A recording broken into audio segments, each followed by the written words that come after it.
ದಸರಾ ಉತ್ಸವ ಬಂತು ಅಂದರೆ ನಾಡಿನಾದ್ಯಂತ ಸಂಭ್ರಮ ಮನೆ ಮಾಡಿರುತ್ತೆ. ಅದರ ಜೊತೆಗೆ ಈ ಹಬ್ಬದಲ್ಲಿ ಗೊಂಬೆ ಕೂರಿಸುವಂಥ ಪದ್ಧತಿಯೂ ಉಂಟು. ಯಾಕೆ ಕೂರಿಸ್ತಾರೆ, ಅದರಿಂದ ಏನು ಉಪಯೋಗ ಅಂತೀರಾ? ಈ ಸ್ಟೋರಿ ನೋಡಿ ಗೊತ್ತಾಗುತ್ತೆ.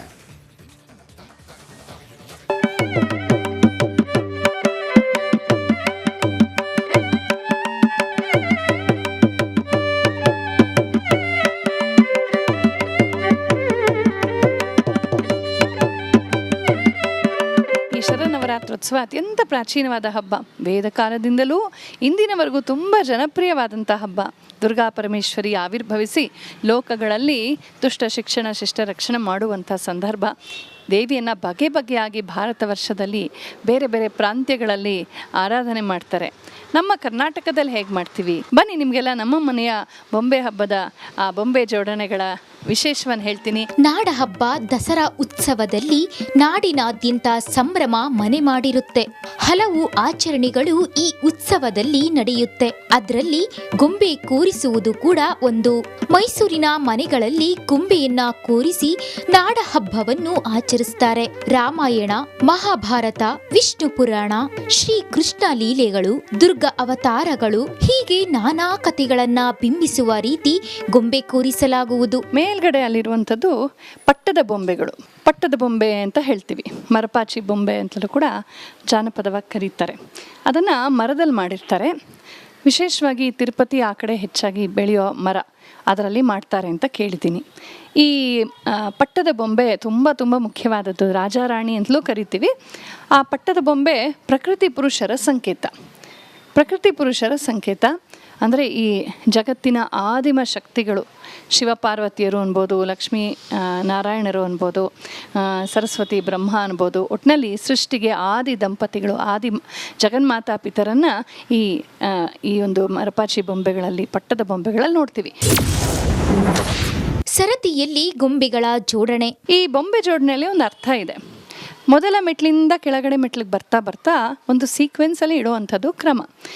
ಮೇಲ್ಗಡೆ ಮೆಟ್ಲಲ್ಲಿ ಅಂದರೆ ಪಟ್ಟದ ಬೊಂಬೆ ಆದ ತಕ್ಷಣ ದೇವಾನುದೇವತೆಗಳನ್ನ ಇಡ್ತೀವಿ. ವಿಶೇಷವಾಗಿ ಲಕ್ಷ್ಮೀ, ಸರಸ್ವತಿ, ಪಾರ್ವತಿ, ಸುಬ್ರಹ್ಮಣ್ಯ, ಗಣಪತಿ, ನಾರಾಯಣ, ಶಿವ, ಬ್ರಹ್ಮ ಮತ್ತು ನಾರಾಯಣ, ಶಿವ, ಬ್ರಹ್ಮ, ಲಕ್ಷ್ಮೀ, ಸರಸ್ವತಿ, ಪಾರ್ವತಿಯರ ನಾನಾ ರೂಪಗಳನ್ನು ನಾವು ತೋರಿಸ್ತೀವಿ. ನೋಡಿ, ನಮ್ಮ ಮನೆಯಲ್ಲಿ ನಾವು ನೋಡ್ತಾ ಇದ್ದೀವಿ, ಆಂಜನೇಯ ಇದ್ದಾನೆ, ಕಿರಾತ ರೂಪದ ಶಿವ ಇದ್ದಾನೆ, ಅಂದರೆ ಬೇಡರ ರೂಪದಲ್ಲಿ ಶಿವ ಬಂದಿರೋದು.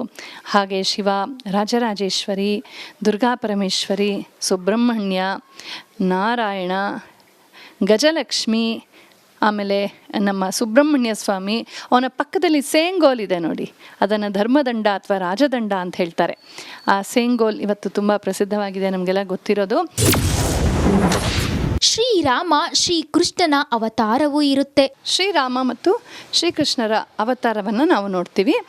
ಆಮೇಲೆ ಅದರ ಎರಡನೇ ಸಾಲಲ್ಲಿ ನಾವು ನಾನಾ ಬಗೆಯ ಅವತಾರಗಳನ್ನು ನಾವು ನೋಡ್ತೀವಿ. ಗೋಪಿಕೆಯರು, ರಾಧೆ ಮತ್ತು ನಮ್ಮ ಪಂಡ್ರಾಪುರದ ಪಾಂಡುರಂಗ ಮತ್ತು ರುಕ್ಮಿಣಿ, ಹಾಗೆ ನಮ್ಮ ಭಾರತ ಮಾತೆ ಕೃಷ್ಣ, ರಾಮ ಮುಂತಾದ ಸಾಧು ಸಂತರಿಗೆ ಮತ್ತು ಅವತಾರ ಪುರುಷರಿಗೆ, ಯೋಗಿಗಳಿಗೆ ಜನ್ಮವಿತ್ತಂಥ ಭಾರತ ಮಾತೆಯೇ ಒಂದು ಅದ್ಭುತವಾದ ವೈಕುಂಠ ಅಂತ ಭಾರತ ಮಾತೆ ಕೃಷ್ಣ. ಹಾಗೆ ನಮ್ಮ ಕುಲದೇವರಾದಂಥ ವೆಂಕಟರಮಣ ಸ್ವಾಮಿ ಪದ್ಮಾವತಿ ಸಮೇತನಾಗಿ ಇದ್ದಾನೆ. ಬುದ್ಧ ಭಗವಾನ್ ಇದ್ದಾನೆ. ಆಮೇಲೆ ಇಲ್ಲಿ ನೋಡಿ ಅವತಾರ, ದಶಾವತಾರಗಳು ಈ ಕಡೆಯಿಂದ ಬರುತ್ತೆ. ಮತ್ಸ್ಯ, ಕೂರ್ಮ, ವರಾಹ, ನರಸಿಂಹ, ವಾಮನ, ಪರಶುರಾಮ, ರಾಮ, ಬಲರಾಮ, ಕೃಷ್ಣ ಮತ್ತು ಕಲ್ಕಿ. ಮೈಸೂರಿನ ಒಡೆಯರ್ ಗೊಂಬೆ ಆಕರ್ಷಕ. ನಮ್ಮ ಮೈಸೂರಿನ ಜಯಚಾಮರಾಜೇಂದ್ರ ಒಡೆಯರ್, ಎಷ್ಟು ಖುಷಿಯಾಗುತ್ತೆ ಒಡೆಯರ್ ಹೆಸರು ಹೇಳುವಾಗ. ನಮ್ಮ ಮೈಸೂರು ಸ್ಟೇಟ್, ದಕ್ಷಿಣ ಭಾಗದ ಕರ್ನಾಟಕಕ್ಕೆ ಆ ಒಡೆಯರ್ ಮನೆತನ ಕೊಟ್ಟ ಕೊಡುಗೆ ಅಪಾರವಾದದ್ದು.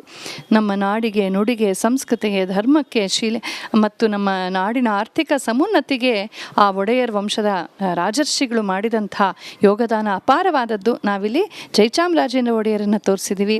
ಅವ್ರ ಪಕ್ಕ ದೇಶಭಕ್ತರಿದ್ದಾರೆ, ಸುಭಾಷ್ ಚಂದ್ರ ಬೋಸ್ ಇದ್ದಾರೆ. ಮದುವೆಯ ದೃಶ್ಯ ಮರುಸೃಷ್ಟಿ. ಒಂದು ಸುಂದರವಾದ ಮದುವೆಯ ದೃಶ್ಯ. ನಮ್ಮ ದಕ್ಷಿಣ ಭಾರತದ ಮದುವೆ. ವಧೂವರರು ಸಾಲಂಕೃತರಾಗಿ ಮಂಟಪದೊಳಗೆ ಕೂತ್ಕೊಂಡಿದ್ದಾರೆ. ಈ ಕಡೆ ಆ ಕಡೆ ವಧುವಿನ ಕಡೆಯವರು, ವರನ ಕಡೆಯವರು ಎಲ್ಲ ನಿಂತಿದ್ದಾರೆ.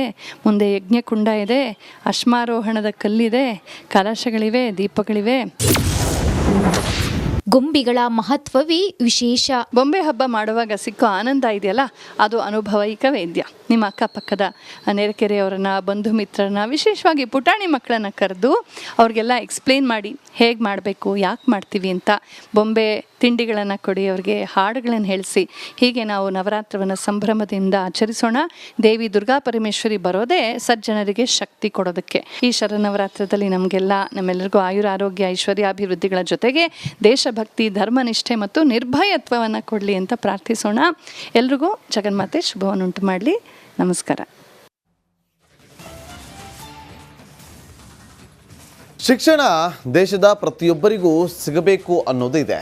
ಶಿಕ್ಷಣ ವಂಚಿತರಾಗದಂತೆ ನೋಡಿಕೊಳ್ಳೋದು ಸರ್ಕಾರದ್ದು ಕೂಡ ಕರ್ತವ್ಯ. ಆದರೆ ಕಾಫಿನಾಡಲ್ಲಿ ವಲಸಿಗ ಕಾರ್ಮಿಕ ಮಕ್ಕಳು ಶಿಕ್ಷಣ ವಂಚಿತರಾಗ್ತಿದ್ದಾರೆ ಅನ್ನುವ ಕೂಗು ಕೇಳ್ತಾನೆ ಈಗ ಮಹಿಳಾ ಆಯೋಗ ಎಂಟ್ರಿ ಕೊಡ್ತಿದೆ.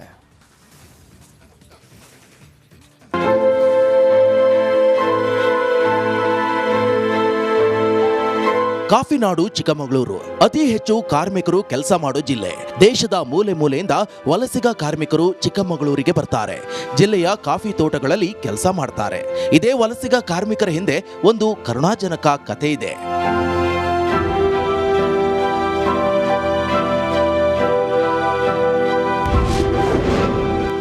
ವಲಸಿಗ ಕಾರ್ಮಿಕರ ಮಕ್ಕಳು ಶಿಕ್ಷಣದಿಂದ ವಂಚಿತ. ಅಸ್ಸಾಂ, ತಮಿಳುನಾಡು, ಆಂಧ್ರ ಸೇರಿ ಹಲವು ರಾಜ್ಯಗಳಿಂದ ಬಂದಿರೋ ವಲಸಿಗ ಕಾರ್ಮಿಕರು ಜಿಲ್ಲೆಯ ತೋಟದ ಮನೆಗಳಲ್ಲಿ ಕೂಲಿ ಮಾಡ್ತಾರೆ. ತಂದೆ ತಾಯಿ ಬೆಳಿಗ್ಗೆ ಎದ್ದು ಕೂಲಿಗೆ ಹೋದ್ರೆ ಮಕ್ಕಳು ಮಾತ್ರ ಮನೆಯಲ್ಲಿ ಉಳಿತಾರೆ. ದುರಂತ ಅಂದ್ರೆ ಆ ಪುಟ್ಟ ಪುಟ್ಟ ಮಕ್ಕಳು ಶಿಕ್ಷಣದಿಂದ ವಂಚಿತರಾಗ್ತಿದ್ದಾರೆ.